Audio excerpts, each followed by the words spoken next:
Beginning with Dave Franco, Michael Beach, Colman Domingo, writer-director Barry Jenkins, KiKi Layne, Stephan James, and Regina King.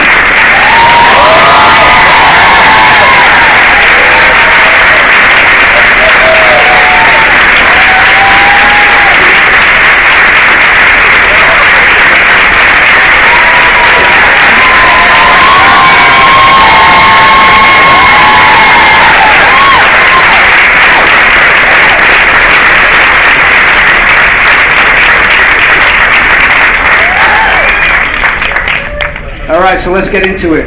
Barry, I'm coming to you first.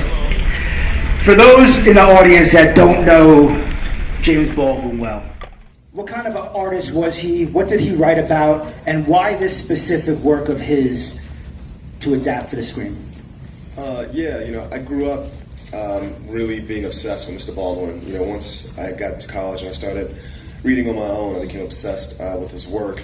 And I found that he had many different voices that he wrote with, but there were two in particular that always struck me. One of those voices was obsessed. I like this word, obsession. He was obsessed with sensuality, romance, passion, interpersonal relationships, romanticism.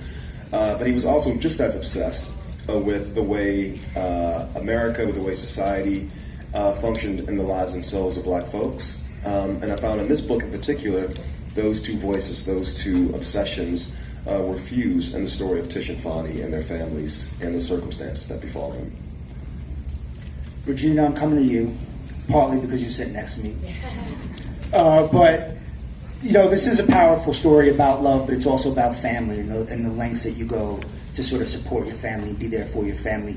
What about James Baldwin's work and this novel sort of informed your performance? What did you take from it the most in terms of playing this character? Well, I think it's a combination of Baldwin and Barry's adaptation, because Barry did such a wonderful job of adapting the book, and you're not even feeling like you were missing any of the things that are not in the script. But he, I think, pulled the love part of it out even more. And what I felt is that not the first time, but one of the few times you really get to see us, black people, loving on each other. That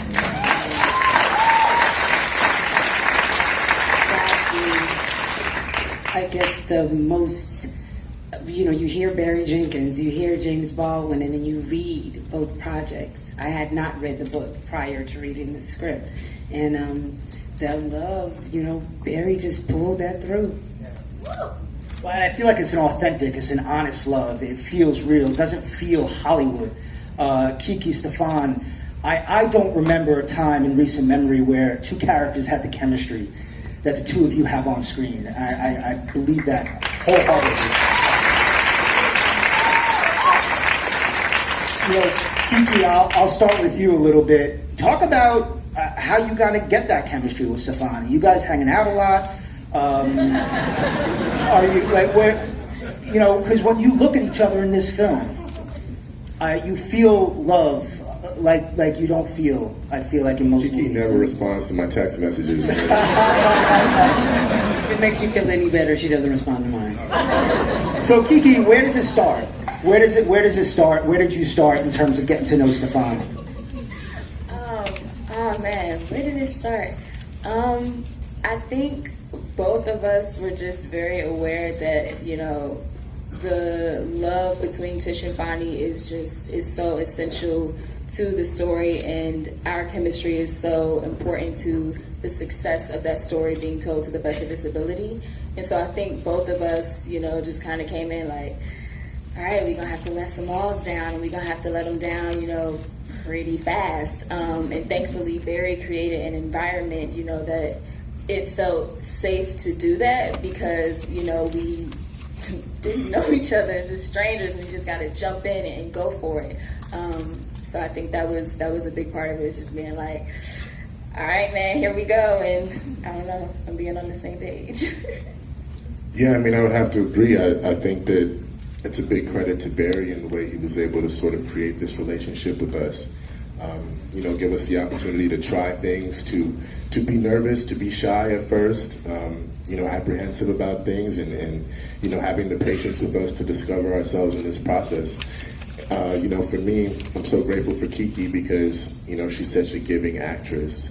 She's able to give so much, and it's such a raw, sort of young energy, and it was something for me that was like, it lit me up every day. It was a special thing to be able to bounce off KiKi every day. So, I owe a lot to her in terms of just the vulnerability and, sort of that nakedness, letting down, our walls.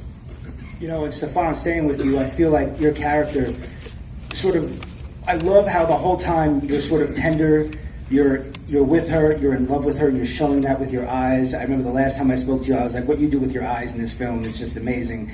But then also, half of your character, part of it, you're in prison, and sort of you're breaking down, but you're trying not to show that to her. Was it difficult for you to sort of balance that?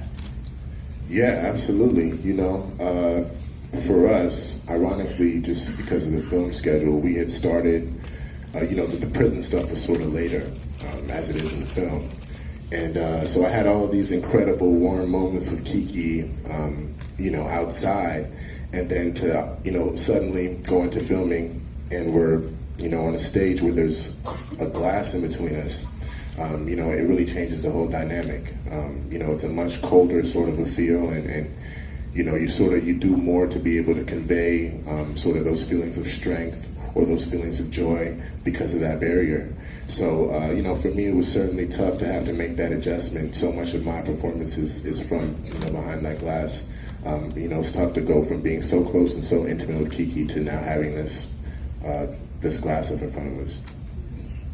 Colman and Michael, I want to come down to you. I think when I think of great ensemble moments of the year, I go immediately to this living room scene when Tish has to kind of say to everybody, look, I'm having a baby. And I feel like what I love about this film is that the dads are unconventional. They are not who we usually see fathers to be when their young daughters are pregnant, they're not married. These are guys that are happy. These are guys that are celebrating life. These are guys that are supportive, and they want to sort of help this family.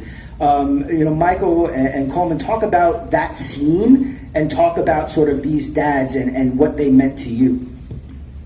Well, I guess first off, I think I was so glad to know that, and I've always known that James Baldwin was writing men like this that we understood, that we knew, that were in our families and our homes, that we don't usually see depicted in film. So I knew that we were leaning into it with so much love and grace and humor and humanity and complexity and a little danger every so often.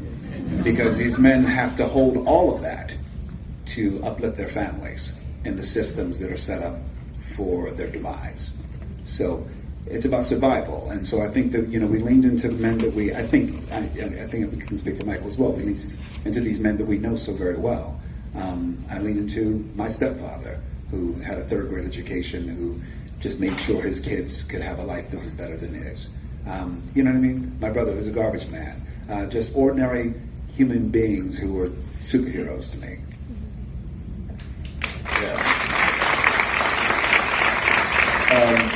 For me, having not grown up with a father, and I'm actually a father of 8 children, so not really sure how it happened. I mean, I have 3 kids, and I have 4 boys and 4 girls, and for me, I've been an actor professional actor for about 35 years, and I love it. But my real life, most of my life, is being a father and a husband, and it's really the thing that drives me, that motivates me to do pretty much everything I do, and being a father is so hard to be a good father. That it's always great when you can get the opportunity, especially years ago we would never see a lot of these characters. I always played the guy, who am I going to kill today, or who am I going to try to screw over or whatever. So yeah, that idea of being able to play a family man who obviously is a complicated life in his family, but that's why for me that scene, this new life coming in, this new possibility, this new hope, is for Frank is so important to him. And in those family scenes, now pick up on the family scenes, and Regina, you guys got to help me out down here. It was a big old match, a big old game, because I think everyone was just, Barry cast people who were, it was a great, generous group of people who we just went in there. We had 2 days to shoot this. And Barry, you want to talk about it a little bit? Because you put the cameras on the outside of us because you wanted us to stay in the ring. I just wanted everybody to have opportunity to reveal themselves. And I think you watch the sequence and everybody reveals their full selves.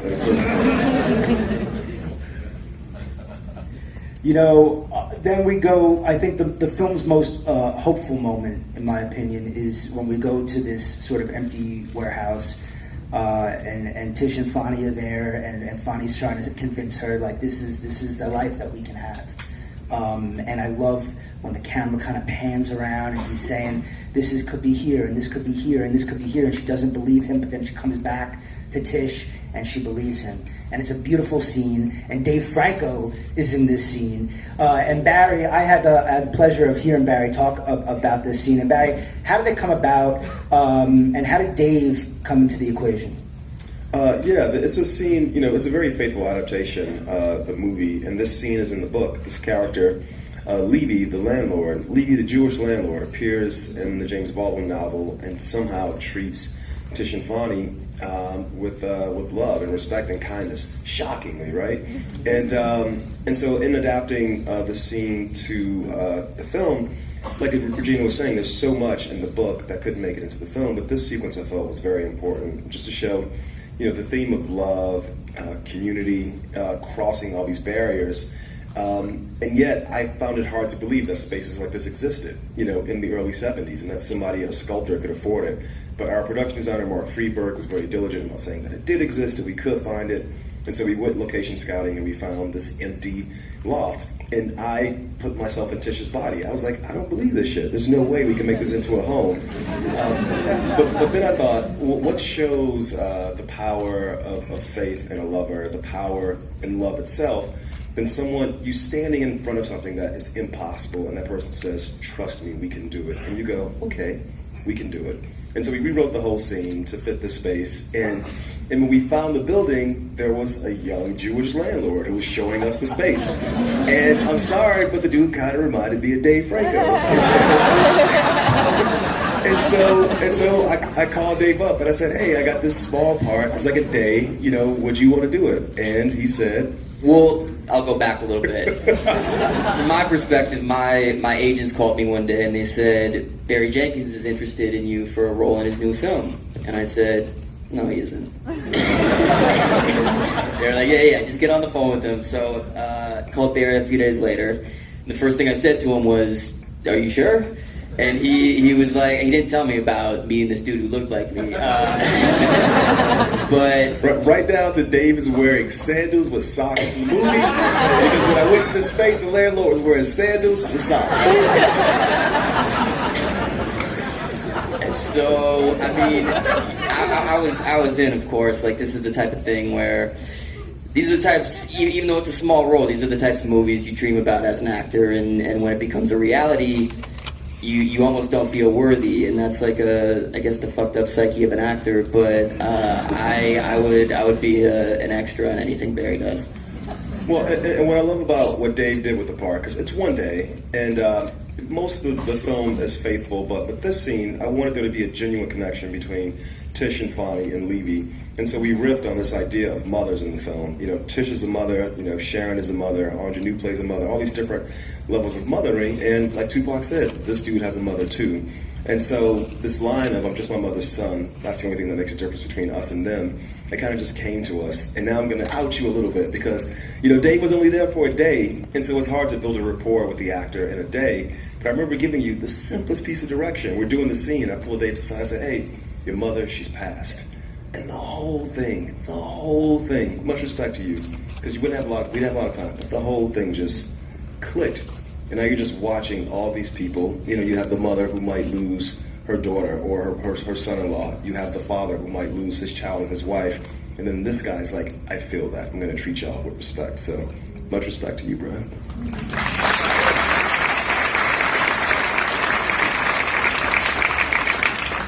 Another scene that really stood out for me, Regina, when your character goes to Puerto Rico. Now, you guys are going to shoot Puerto Rico shot in the DR.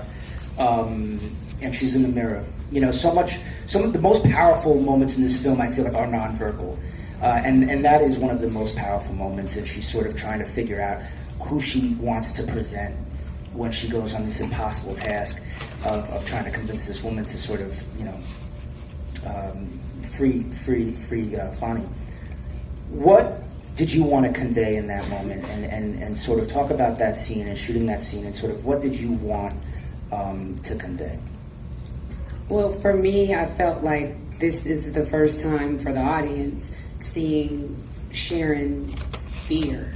I think her entire family looks at her as, if it can be fixed, if it can be done, Mama can do it, and she knows that. And she appreciates that God has given her that gift. And she leans on Joe sometimes when she's not quite feeling that way, and Joe holds her up, but Joe's not there. She's there by herself. She's probably never been to another country. And I thought of my grandmother, and what would it be like for my grandmother? The first time my grandmother traveled outside of the country, she was probably like late 60s, being someplace where they speak another language. And what would that feel like if my grandmother made that trip by herself and under these circumstances? And Barry and I had conversations early on. In the book, there's that scene is a shawl that she takes on and takes off.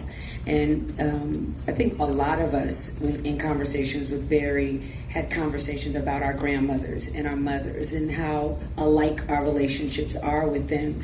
And for a lot of black women especially, you have your wig that you go handle business in, and your wig that you dress up with, and depending on what you do, that's the wig you wear, and it's kind of like your superhero costume.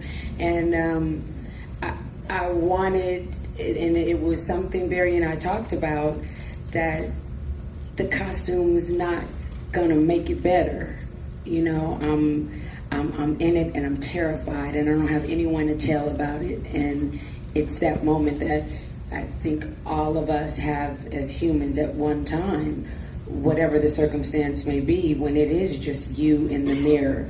And I didn't know that it was going to be directed that way until I landed on set, and Barry was like, "All right, Miss King." All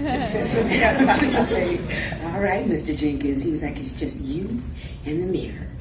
I was like, "Okay. That's what we're doing, okay." So Barry, as KiKi says, he creates this environment. You just trust Barry.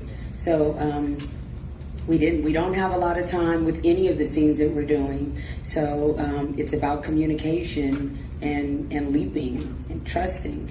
And so we took a leap. It's an incredible moment. Barry, I think I want to try to get a couple audience questions if I can see. But Barry, I want to talk to you the music. I don't remember a score in recent memory that is as affecting as the score for this one.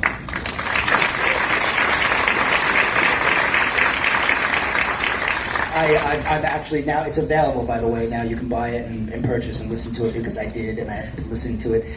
Barry, what would, when you're sort of first collaborating on the score with Nicholas, what did you want to convey in the music, and what did you want the audience to feel listening to it? Yeah, so Nicholas Bertel, my homie Nicholas Bertel, my homie now, it's 2 films, we deep. Nick Bertel did the score on Moonlight and Beale Street. He's just a really cool cat, man. And just like with the visuals, in both these films, I feel like they're an extension of the consciousness of the main character. So when you approach it that way, you're freed from the conventions of genre, the conventions of story form.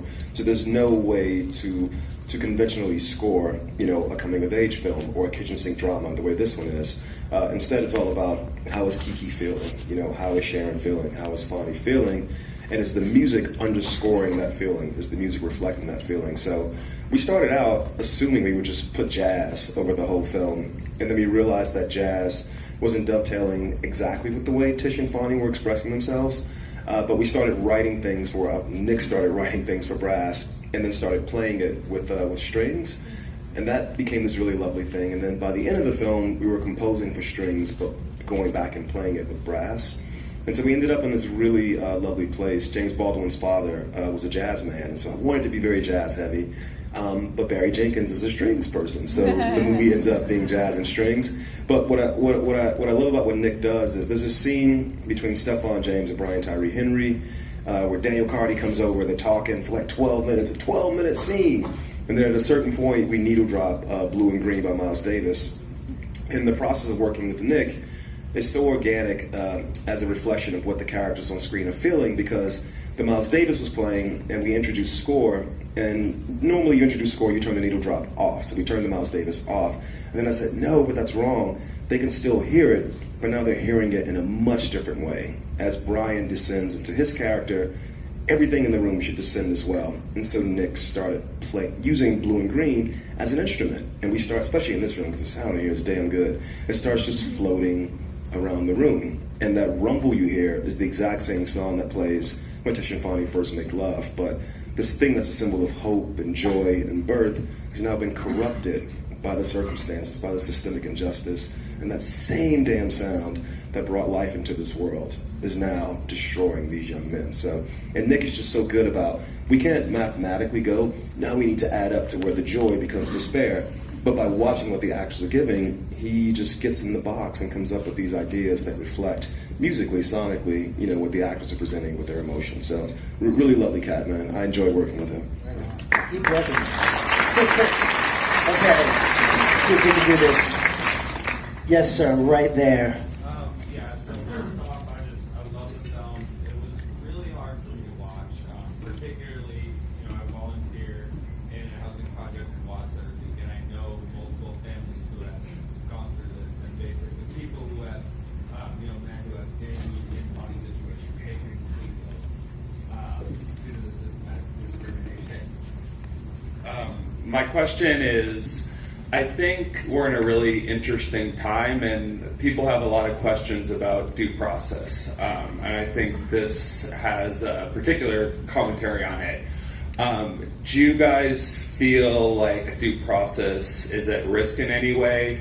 And I mean, what do you think, kind of what's gone in the media on a macro level, do you think it affects things on a micro level? I guess particularly with maybe minorities and maybe low-income people who can't afford adequate legal representation. I mean, the short version is yes. I think due process is very much in jeopardy. But I love that you. I'm sorry. You want to take this stuff on, or I'm gonna take it? Oh, you. So I love the way you frame. Because Stephan tells a great story about in some ways modeling his character, his research on the ordeal of Kalief Browder, which is very much a story of due process or the lack thereof. But I'm glad you framed the question as a question of due process, because Fonnie's not falsely accused of anything by being denied his due process. He is placed into a police lineup by a cop he has a racist encounter with. This is why the root of the whole problem, but we don't approach it through the prism of due process. And this was written in 1974. Kalief Browder, his ordeal began in 2014. That's a 40-year span where very little improvement in due process happened, where actually the deterioration of due process occurred. And then in 2016, we slipped into a situation where Now, even for you folks sitting in the first 4 rows with the cameras and all those things, now your due process is being taken from you.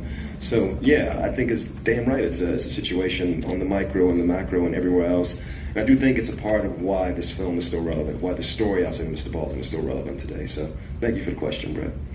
Thank you. I know it's kind of. It's all good, Brett. Okay. Yes, ma'am. Right there. One second. Do we have a microphone? Yeah, just pass that microphone. So my question is for you, Barry. Like when you were adapting the novel into a screenplay, because there's such the relevancy of the due process issue, but the only thing that I felt when I was watching this was the love. I mean, it was just beautiful, and I just need to commend everybody up here, and then you two. It just was oozing out. So, how did you distill it? Because it was, I mean, the still shots were there, but how did you really get to the place of like distilling it to that degree where you just feel the love despite the circumstances? I think part of it was that was the thing in the source material that grabbed me the most. You know, this idea of 2 young black people depicted as soulmates, like as soulmates. That thing just, you say it. She said, "You guys, beautiful." That's what she said. So y'all can hear it in the back. And I agree.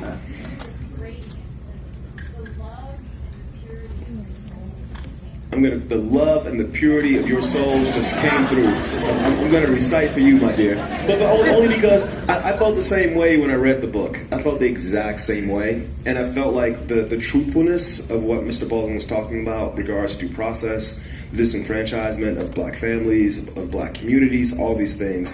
I felt like all those things were framed within the prison, within the housing of this very pure love.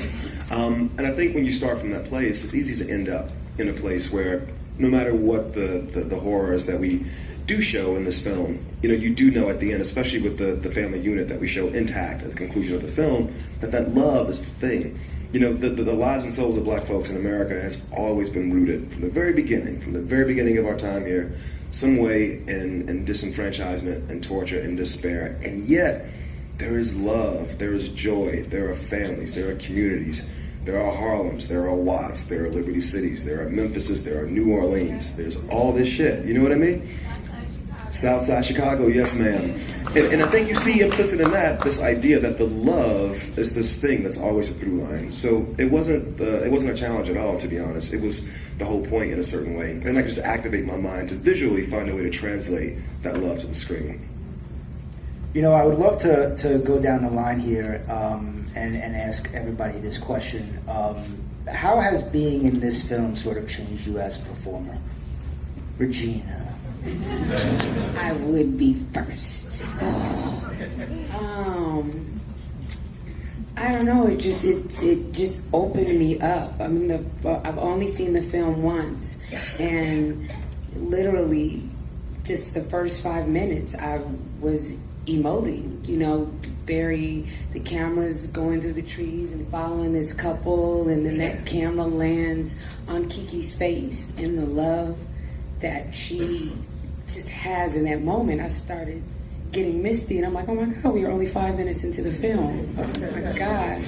And it just continued. So I guess it just opened me up and also gave me, it made me excited that the world gets to see us, like really gets to see us.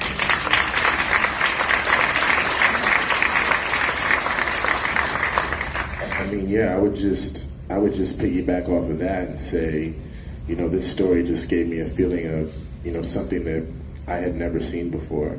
And, you know, it just feels like dangerous filmmaking. You know what I mean? In the most incredible way possible. And I admire Barry Jenkins for this so much, because Moonlight gave me the same feeling. Like, I had never seen queer black love on the screen like that. And you know, it just struck me as something that was dangerous, that was pushing the envelope, that was showing people, you know, allowing people to be a fly on the wall in these situations. So that's what I'm most grateful for, is just, you know, to be able to be the vessel to give this story to the world.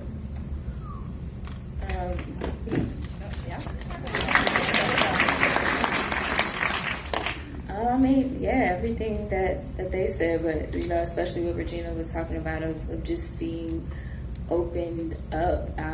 Tish is a lot more vulnerable than I am, and so I had to get past a lot of my own, you know, walls and hang-ups about, you know, what does a strong Black woman look like, and I think it allowed me to see strength and power in a way that I had never seen it before. And so I grew a lot in recognizing how much strength there is in being that vulnerable, and that, I don't know, strong Black woman isn't some, I don't know, stereotypical thing that I've seen, you know, in the media and, you know, historically in Hollywood. So yeah, that was a big takeaway for me.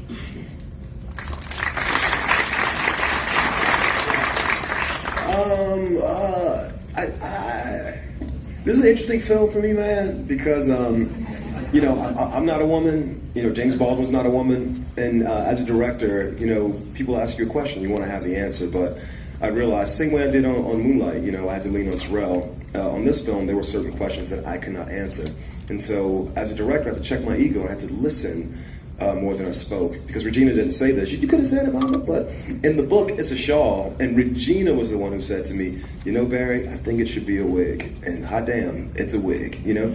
Because again, that's not my experience. And then there's this scene when Tish and Fonnie first make love, where I thought, as a director, I'm filming it from the female point of view. You know, we stay with Tish, she's in near focus, and that whole sequence is one shot, or it could be. And he gets up, he goes to the record player, he goes in a very soft focus, we stay with her, it was gorgeous. And then he comes back, he's a big blob, and he sits down, and then I showed it to some of my female filmmaker friends, and they were like, well, Barry, if that was a woman at the record player, you would cut to her, you would objectify her. So if you want to be in the female gaze and you have the footage, cut to him, objectify him. And that's what you guys saw. The thing I learned of this film, man, is I gotta listen, and I have to be really clear about where my experience ends and where y'all's experience, the people I'm working with, can fill in and go way beyond. So, thank y'all. Well, just y'all two.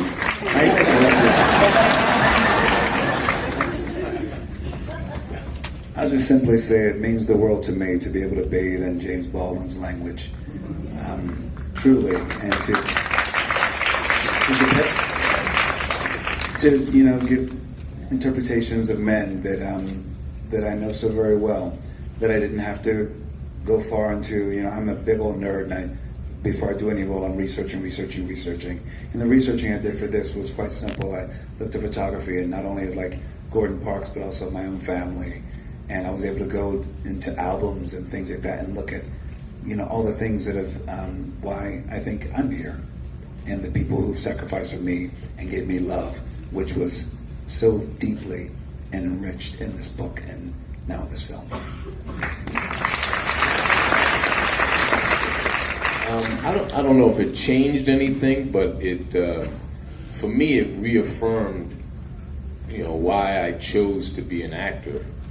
You know, because over the years you do many projects, and although you love them, they're lacking certain things.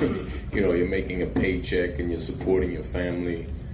But when you get a chance to be, like Dave said earlier, when you get a chance to be in something that, yes, it's a film, but I don't know, there's something about it that just makes you feel a little bit more special and just supports your choice for deciding to be in this career, to do this particular thing as opposed to something else. And for me, and it comes around once in a blue moon, that was this experience for me.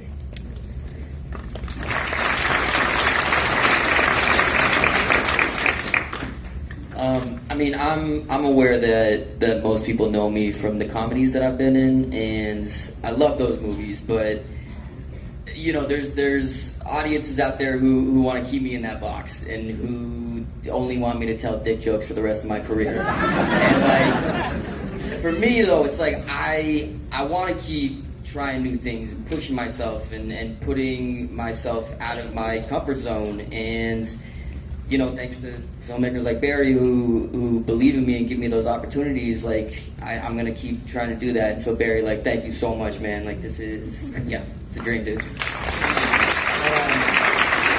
And on that note, this was not my experience, but that does not mean that it can't be a profound and a powerful one, and it was. And I swiped this line from Barry. But if you like this film and it means something to you, please tell a friend, tell a friend, tell a friend. In theaters, December 14th. I'd like to thank Regina King, KiKi Layne, Barry Jenkins, Colman Domingo, Michael Booth, Dave Franco. The film is BEALE STREET COULD TALK. Thank you so much for coming. Thank you.